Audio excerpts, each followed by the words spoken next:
We hear a lot about the strength of China, about the rapid growth of its economy, and its rising importance in the world. Once a poorly developed agrarian country, dependent on imperialist states and destroyed by brutal civil war and occupation, today, the People's Republic of China has become a powerful state. Modern China has the world's largest industry, advanced scientific and technical achievements, and the most numerous armies in the world.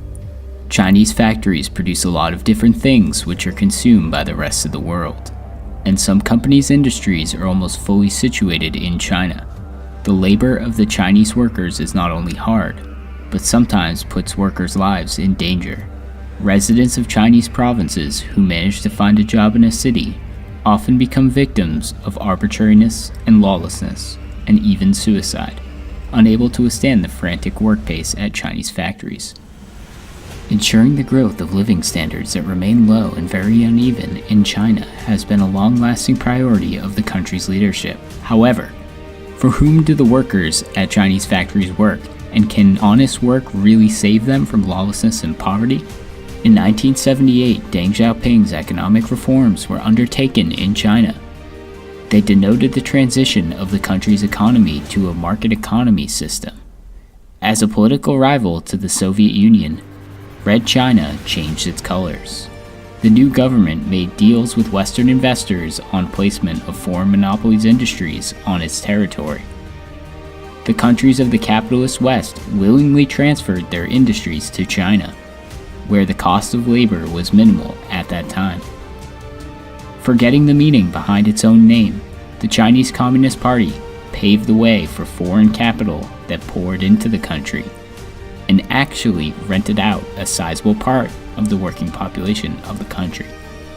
Due to stratification in the countryside, socialist collective farms and villages were destroyed, and millions of people were ready to work in factories for a meager wage.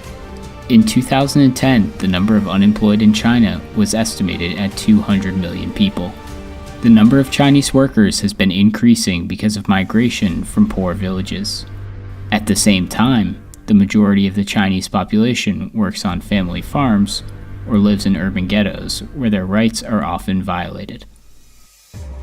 State officials become capitalists who are appointed by party clans, and the developing socialist society turned into corrupt state capitalist society. In 2001, it was announced that the CPC would welcome entrepreneurs into its ranks. The number of workers and farmers in the National People's Congress decreased from 51.1% in 1975 to less than 4% in 2003. The stratification of Chinese society has amounted to great figures that are comparable to the most backward capitalist countries. China has recently moved ahead of the United States in terms of the number of dollar billionaires. Today, there are $819 billionaires, and more than $1 million millionaires in China.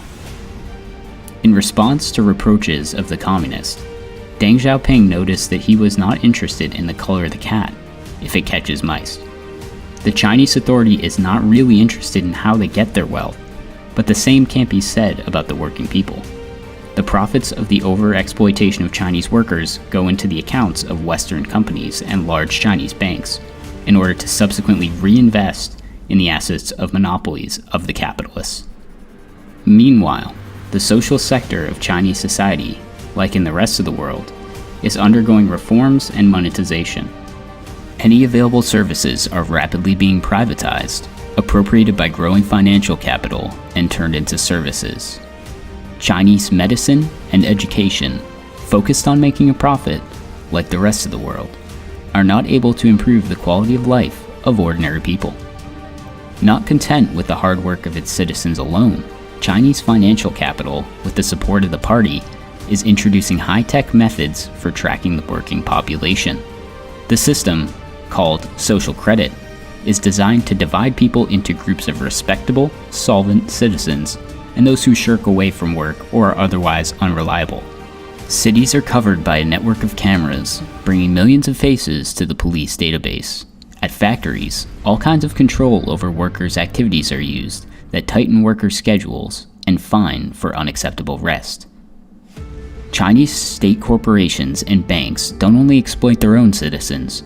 The country is dependent on sales in markets in other countries and cannot develop within its own resources, unlike, for example, the Soviet Union. China is forced to export its capital to other countries, transfer industries, maintain the low cost of labor, or even seek cheaper ones when the maintenance of low labor costs becomes impossible.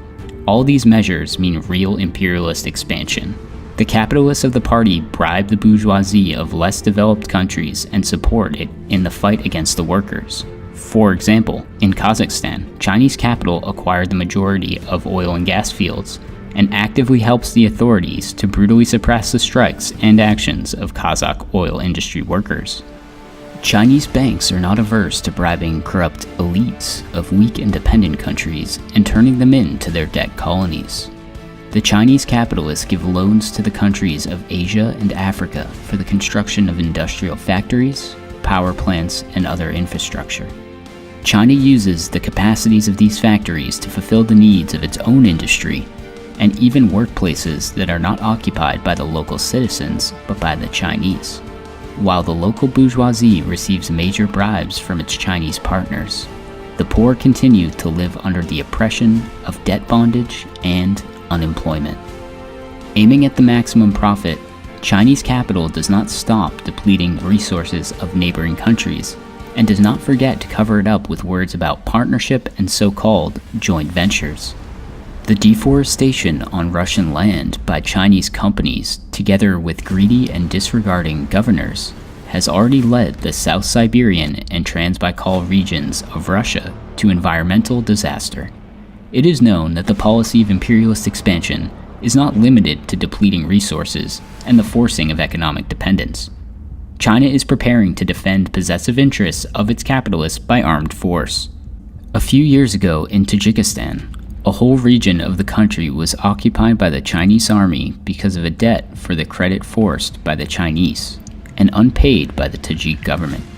Along with mercenaries from the USA, Russia, and France, Chinese armed forces operate in African republics, appropriating valuable lands and mineral deposits. Among major territorial claims of the PRC are Vietnam, the Philippines, Indonesia, Russia, Japan, India, and Bhutan. Instead of establishing cells of the Communist International, the CPC establishes so-called Confucius Institutes, imposes traditional values everywhere instead of the ideas of proletarian struggle, and conducts national expansion instead of international assistance to workers of other countries.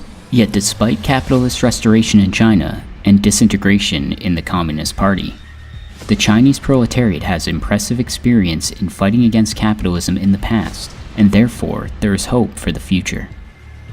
The Chinese have long and selflessly led national liberation struggles. They fought robbery, economic dependence, and direct intervention of the imperialist powers. They created millions of peasant armies and Marxism-based cells that enlarged to the amount of thousands of workers' organizations in industrial centers. More than 30 years of civil war have taught them to fight against the bourgeoisie and nationalists, and this is more relevant today than ever. The crisis in the capitalist system revived the strike movement at Chinese factories. More than 1,000 major strikes and protests have occurred in the country over the past year, and the number of industrial disputes is growing. In 1993, there were only 8,000, and in 2012, more than 850,000. Workers at Chinese factories, transport workers, and builders, as well as displaced internal migrants, create committees for organized actions. Slow but steady, the largest group of the world's proletariat rises up, and it means that despite statements by reactionaries and party populists, the real color of China should be, and will be, red. Stay tuned.